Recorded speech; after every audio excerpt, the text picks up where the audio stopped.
You ready? Cause I am.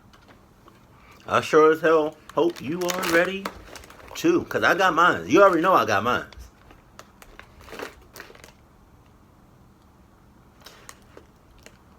You know. It's like every time I open one of these popcorns, it's like opening up a new like present, but you already know what it is. But it's like every time I open one, it's like it does something to me. Like I'm just excited all over again. Like it's a part of me that doesn't want to open it, but I have to open that. Let's go. Let's do this. Sup? So.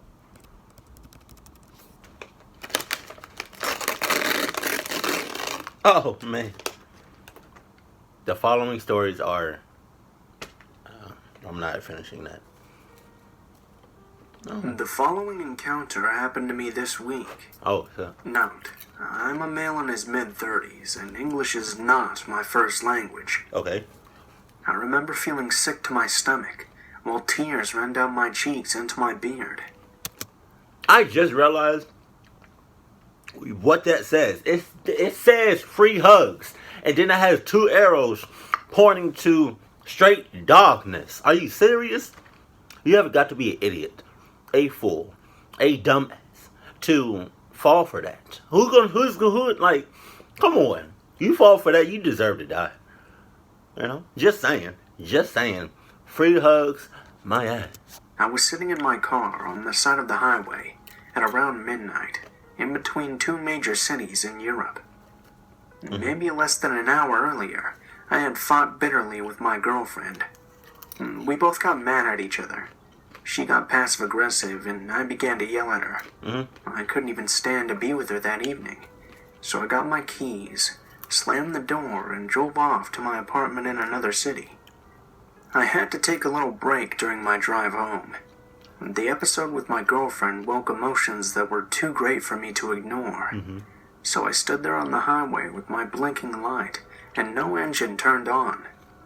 It was silent around me except the occasional truck passing by and the constant clicking of the blinking light.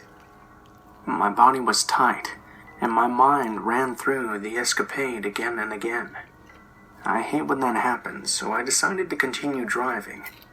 I turned the key, but I couldn't turn it all the way. I was surprised to find that I couldn't turn the key all the way to start the engine. I tried again and again, but nothing. The key was stuck in the same position. I was stubborn and kept trying, but to no avail.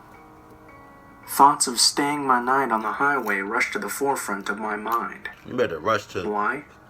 Because I foolishly forgot to grab my cell phone as I was storming out of the apartment.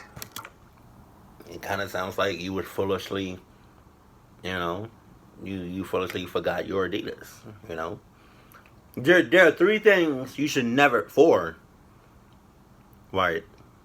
really, but in general, like for the general public, three things that you should never leave. Before, for me, I don't know about you, but three things for the general public you should never leave the house is your phone, your wallet, and your keys. Right? If you got keys. But the fourth one, just take a guess at what you think. The fourth one, to me, is you got your phone, your wallet, and your keys. And then you got the fourth one.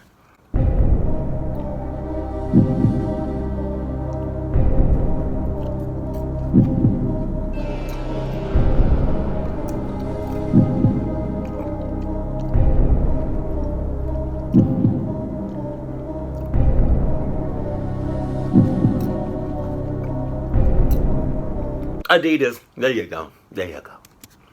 Now I had no means to contact the emergency service or roadside assistance. Now the clicking of the blinking light was like a constant blow. I shut it off, and I realized for the first time just how dark it was around me. You say dark? Trucks passed me by within the following minutes, but I didn't want to step out of my car and wave one of the drivers over. Right. I had a feeling that I shouldn't trust them. Right. There you go. Don't ask me why. I always hate when people freeze in the midst of a situation that requires action, so I took a step out of my car. It was raining a little bit. Obviously, I knew where I was since I regularly drive on that highway back and forth, and I knew that 2 kilometers ahead was a highway exit. I figured I would walk on the side of the highway up to that exit where there's a gas station and hope that it would still be open, even shortly after midnight. I closed my car and began walking on the other side of the guardrail away from the road.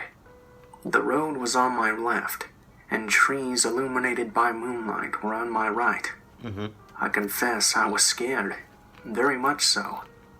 I had no particular reason to be afraid, but my mind turned to the shadows from the trees and to men hiding there, watching me with intense-looking eyes and hands ready to grab me. No, don't touch me. After 15 minutes or so, I began to move up a small hill, and the rain turned into snow.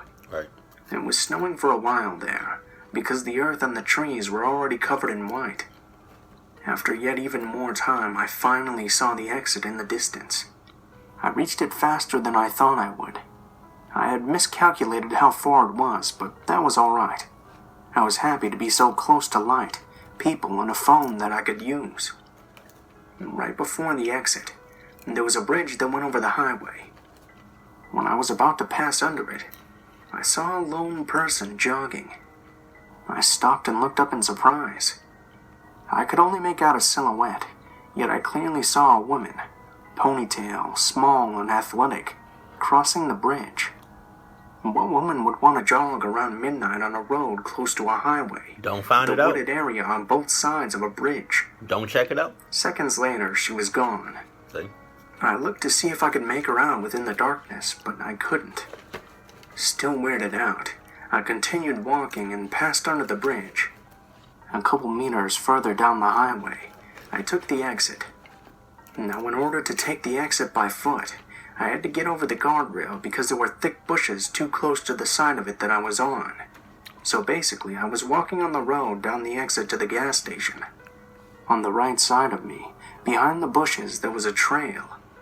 If you decided to walk up that trail, you'd arrive back at the bridge I mentioned. So I was walking down the exit road slowly because it was slippery, but also with a steady pace because I didn't want to get hit by a passing car. And then it happened. Somebody jumped on me from behind and pushed me face first into the ground in the middle of the road. You playing? I screamed in sudden terror and tried to turn around, ignoring the pain in my chin and right ear. The person was standing on their feet again. I looked on in shock and surprise. It was a woman in her mid-20s wearing jogging attire, the same person I saw minutes earlier on the bridge. She shrieked with wide eyes and saliva dripping out of her mouth, Ew. and she charged me again. Suddenly, I felt a sharp pain in my left eye. The woman scratched over my eyes and pocked her fingers deep into my left eyeball. Damn. I stumbled backwards, and when she tried to charge at me again, I threw her against the guardrail with her back first. The sound of the impact alone made me cringe. I broke down in the middle of the road, clutching my left eye. Moments passed, but I wasn't attacked again. I could feel all of the pain welling up in my eye. I looked up, and through tears in both of my eyes, I saw the woman heading up the trail towards the bridge again, fast. Adrenaline shot through my body. The pain felt numb as I rushed down the exit road, falling on my ass several times during the process. I was panicking. I just wanted to escape that place. I reached the gas station finally, basically jumping against the door to throw it open. The guy behind the counter was shocked seeing me. I was bleeding, and my eye was basically swollen shut at that point. To make a long story short, the guy called the police and an ambulance. The officers searched the area, but they never found anybody. I am at home now, in the apartment that I inhabit alone, and still pretty scared. I can't comprehend why some random woman would just attack me, but I know for certain that she went for a run in the middle of the night, just to find a victim like me. See?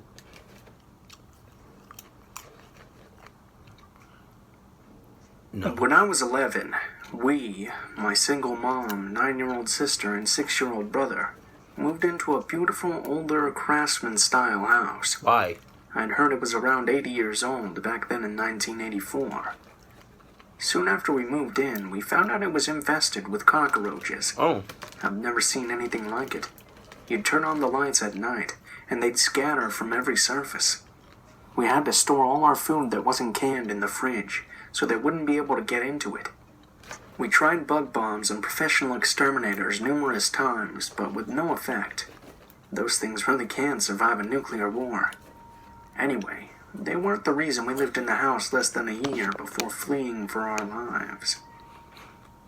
I remember my mom discussing our next-door neighbor's creepy son with my grandma. He was in his 20s or 30s. She'd been doing dishes one day and looked up to see him standing directly on the other side of the kitchen window, staring in at her. Normally she would have kept something scary like this from us kids, but about that time, she told us to tell her if we ever saw him near the house, and that we weren't allowed to play outside. And to run. She also told us about a couple of times when she woke up to see him standing over her bed, and one time he put a cloth with chemicals over her face to try and knock her out. And this is the part of the story I know the least about, since she didn't tell us about it until years later. I think she might have thought she was dreaming, especially if he had been drugging her. I don't know if anything else ever happened.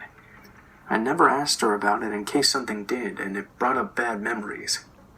So one afternoon, we were all doing some spring cleaning, when my brother said he found a cigarette butt in the upstairs toilet. Weird, since nobody in our family smokes. And being a dumb little 6-year-old, he flushed it before telling our mom.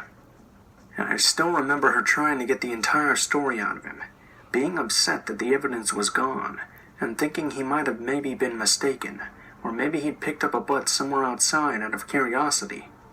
She soon dropped it, and we tried to mostly forget about it. I think it was a few weeks later. My brother was spending the night at our grandparents', and my sister and I were the only ones upstairs. Our mom's bedroom was downstairs. My sister heard a sound like a screen door slamming, but insisted it came from in the house, and she was freaked out. I told her it was just from outside and to go to sleep, but about a minute later, we heard a strangled cough coming from just outside our bedroom door. A man's cough, and it sounded like he was trying hard to keep from making noise. I whispered that we needed to get downstairs.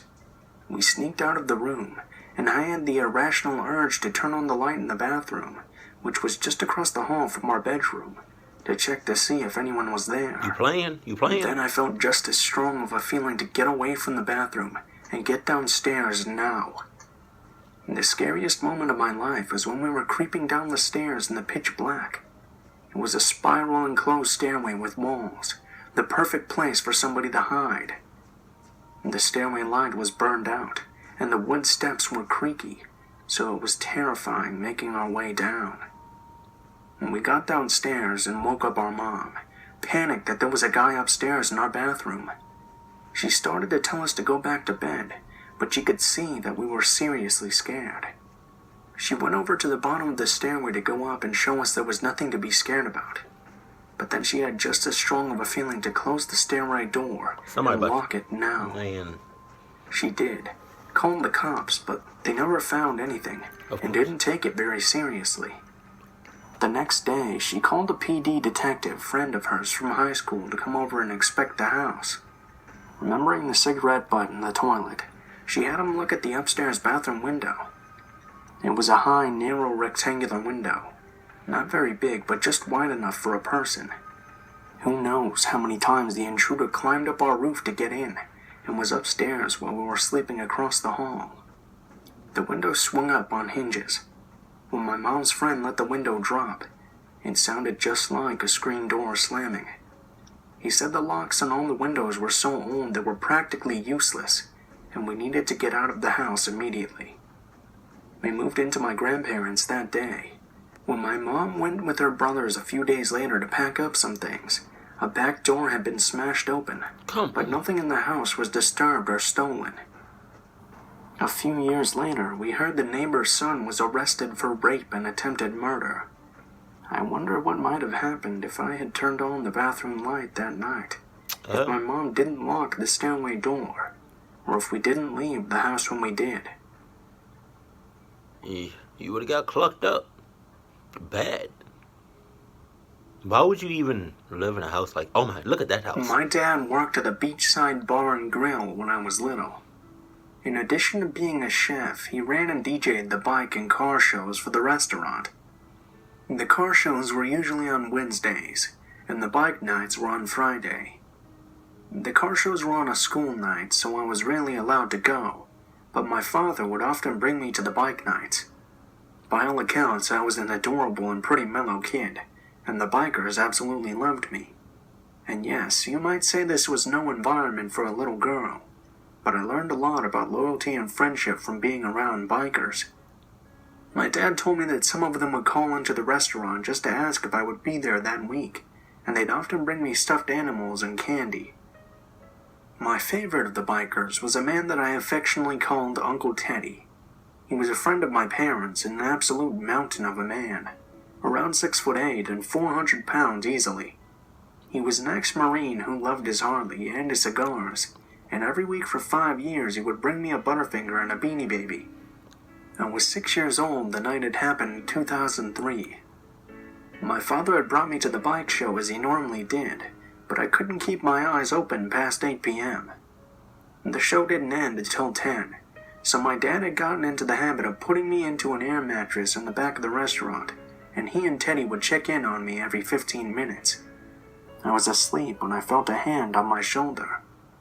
It was a man that I'd seen around before, and he wasn't dressed in biker gear.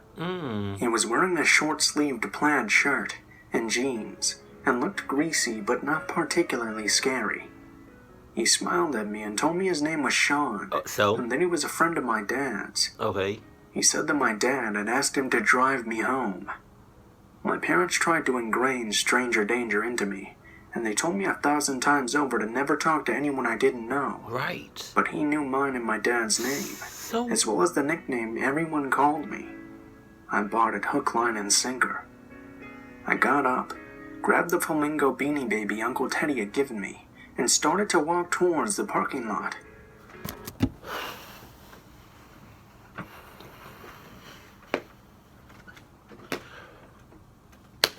But you playing with your life. Like, you can't go based off what somebody else said. You know, you gotta listen to your folks. Listen to your peoples. Listen to your parents. Please.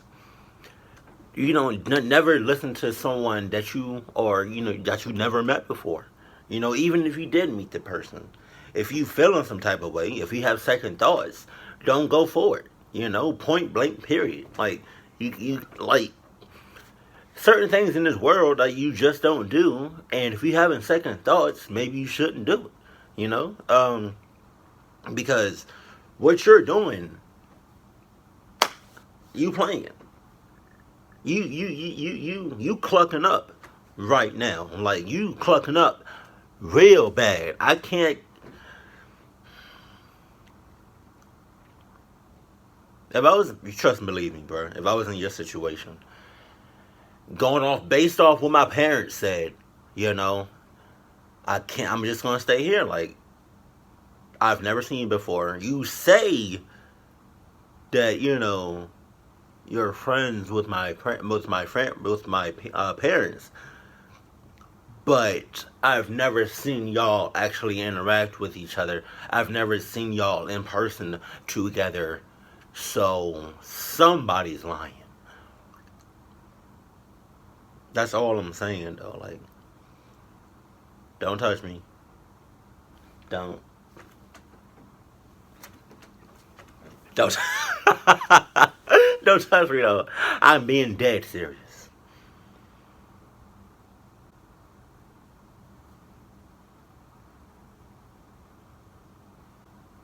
Don't touch me. Sean didn't have a bike. He had a very old 4-door sedan. He opened up the back door for me and I climbed inside. Wow. You know how in senior citizens' homes they often have plastic-wrapped couches or chairs? Right. That's what the back seat of his car was like. Oh, that's weird. Totally covered in plastic. That's weird. I think now that it was probably there so there would be no trace of DNA left behind. Sean started to drive away, and to this day I can't believe how lucky I got. He had parked the car behind the restaurant in a way that it wasn't immediately visible to the bike show, but as we pulled away, I saw Teddy heading through the door, presumably to check on me.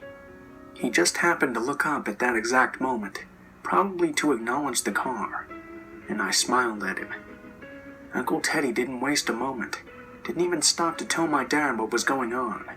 He got on his bike and was on that car's ass before we had even totally cleared the avenue that led out of the parking lot. The avenue that you had to take to get to the restaurant was long, about 1.5 miles, and then you could go down another long road before you made it to the highway. Sean saw Teddy approaching his rear view and attempted to speed up, but he must have realized it was futile. He'd been seen, and Teddy had his license plate number and a good description. Sean stopped the car, turned around, and told me very calmly to get out. I was scared by this point, and I didn't waste a moment climbing out and running to Teddy. Sean burnt rubber driving away, and Teddy held me for a moment before putting me on the back of his bike and taking me back to my dad. By the time we got back, cops had been called and they were surrounding the place. A lot of the show had emptied out, and my dad was sobbing and screaming on the sidewalk outside the restaurant. I'll never forget that moment. I ran up to him and hugged him as tightly as I could, and then the rest is all a blur. I talked to the cops. I talked to my dad. I even went down to the station and spoke to a sketch artist. I didn't get home until around 2 a.m., and Teddy never left my side. An APB was put out on the vehicle, which had been reported as stolen. The sketch circulated around the local news stations, but it never turned up anything concrete. At one point, I was asked to look at a lineup, but none of them were him. Fast forward about 8 years. I was 14, and my dad had decided I was old enough to know what happened. Sean had been spotted lurking around the bike show a few times before that night, and was a customer at the restaurant fairly regularly. He knew my nickname because he had been watching me for over a month. He knew my schedule, and consequently how often Teddy and my dad checked up on me. When his evil plan was botched and Teddy brought me back to the show, everyone had left. I assumed it was because the police had been investigating a crime scene, but I was wrong. They were all out looking for Sean. Teddy told them the make and model of the car, with the description of Sean, and one of the guys thought that he sounded like a guy that frequented one of the biker bars downtown. I remember my dad paused for a long time, and I asked him what happened after that. "They found him," he said.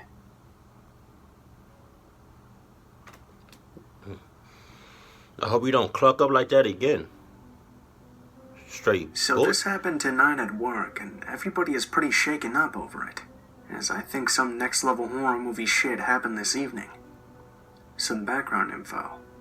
I'm in nursing school and work part-time on the weekends at a retail store.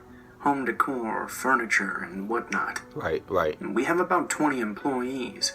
Only 3 of them are men. Most customers don't realize we have 3 men that work at the store.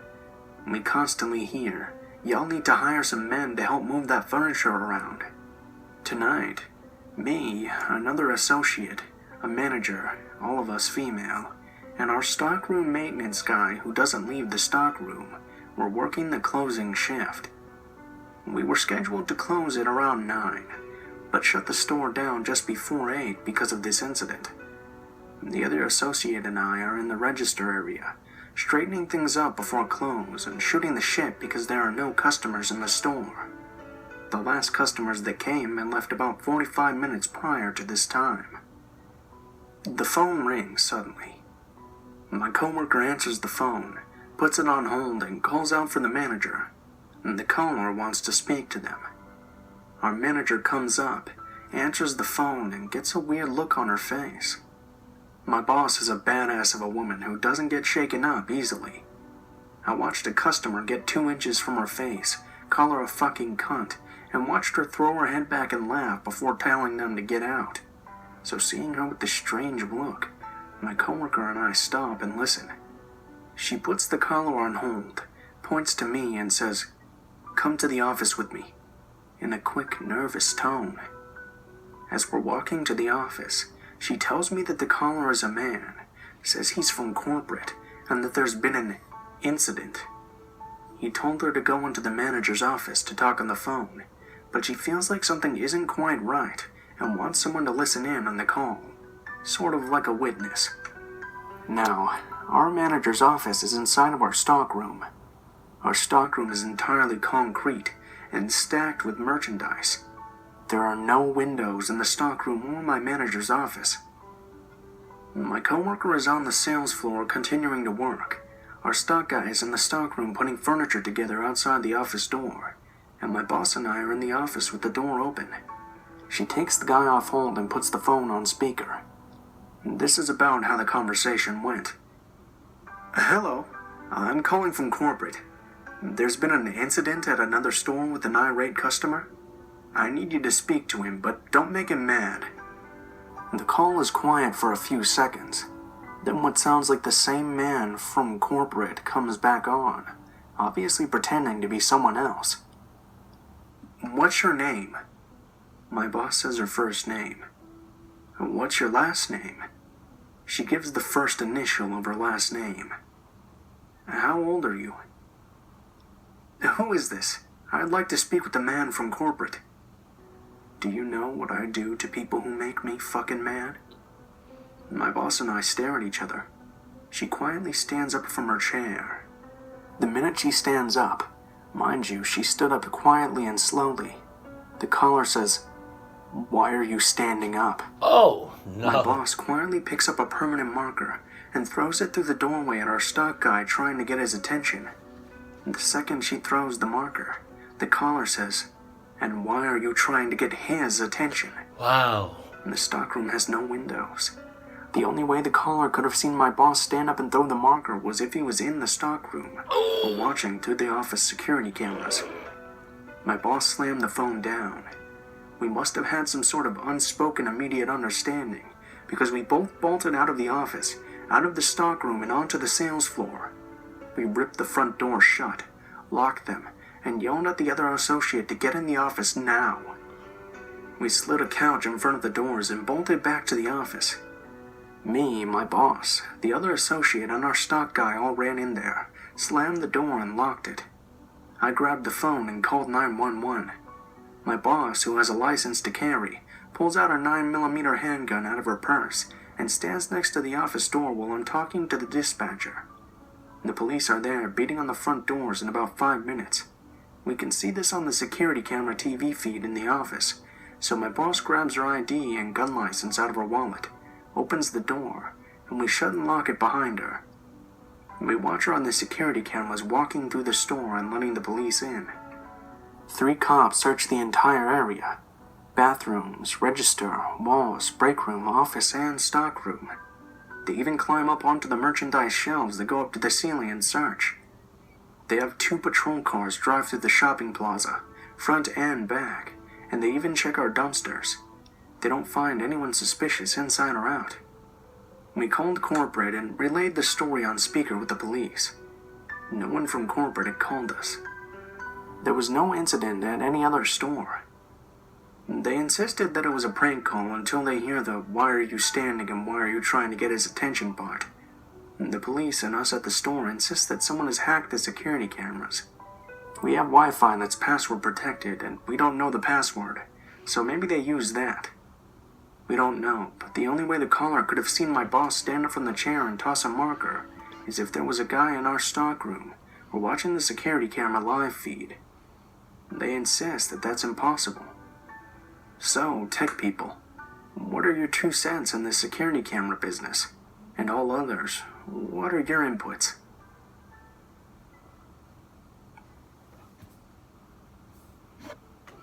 I felt like that joke was an inside job.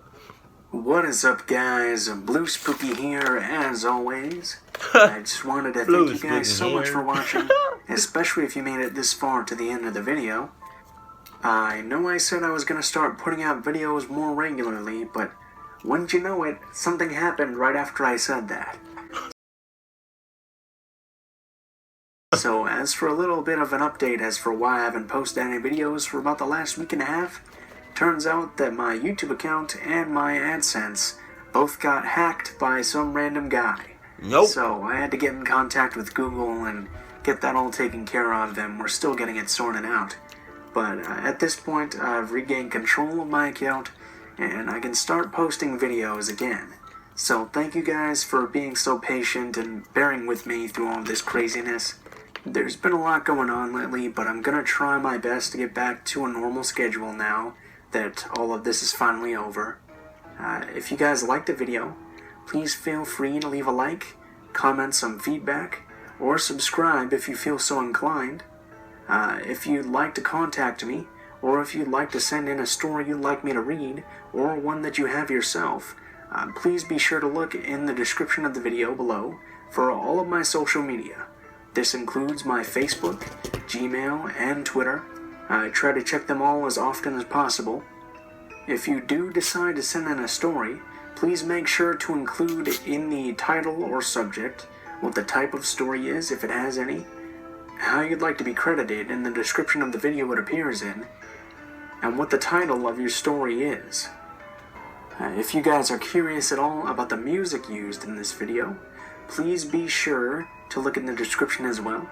I always have the music tracks that I use listed in the order which they appear in the video, and I have a link to the artists as well, so that you can go ahead and check out more of their work if you like the stuff that you hear in the video.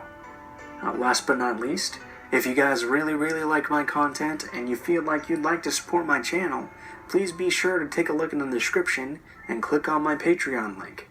It's basically a tip jar for creators, so if you feel so inclined, you can make a small donation for the channel. It'll never be required or anything like that, it's just for those of you who feel like you'd like to give more to the channel. And any help in that department is always appreciated, so please be sure to take a look at that if you guys are interested. If you guys have any constructive criticism on what I can do better in my videos, please be sure to leave it in the comments below, as I'm always looking for new ways to improve the channel. Thank you guys so much for watching, and I hope you guys have a wonderful day. Thank you. See, I'll let you talk. But that first of all, the last one I told y'all, that sounds like it was an inside job. That's like the only explanation I can think of. But yeah, or it could have been either somebody in the facilities. Did I say that right? I don't know if I said that right. And like in that retail store, or it could have been like the people with like the camera people, like security people, like that's checking the cameras.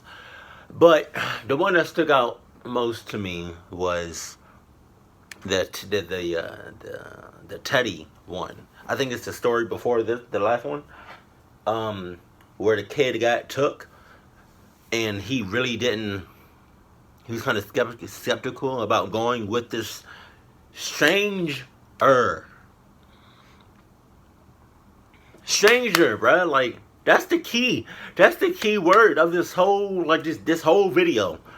Stranger danger. Like, come on. Like, really?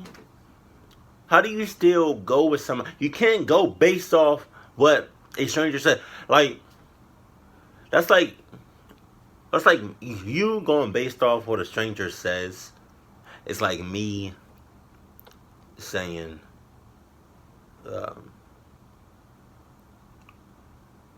like, this food is delicious.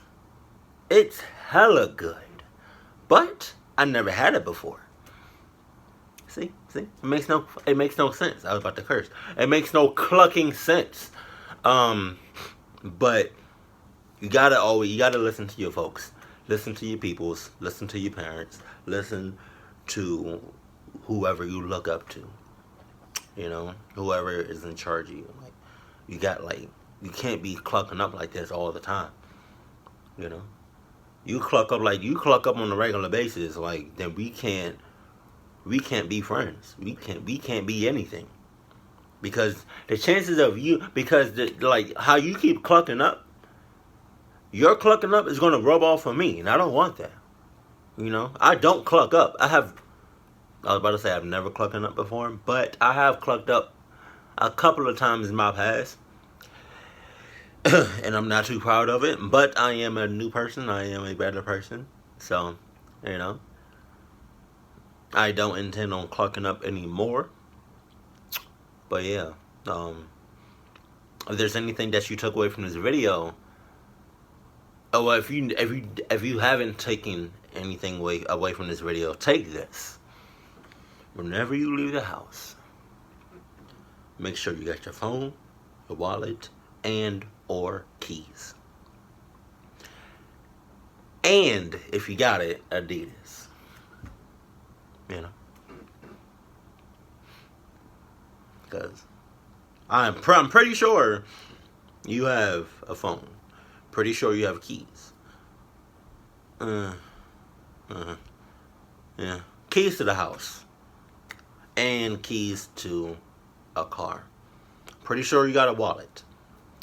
I don't really know if you have Adidas or not. But, yeah. I just want y'all to be safe out there, you know. Every time you leave the house, I just want you to, put your guard up. Have your guard up 24/7. But that's all. That's all it is to it. I still got my popcorn, right? Kettle corn, right? But because the reason I didn't crush this is because I got like several other videos to react to, so I'm trying to savor it. But keep it cool, keep it classy, and I love you. Stay happy, my family.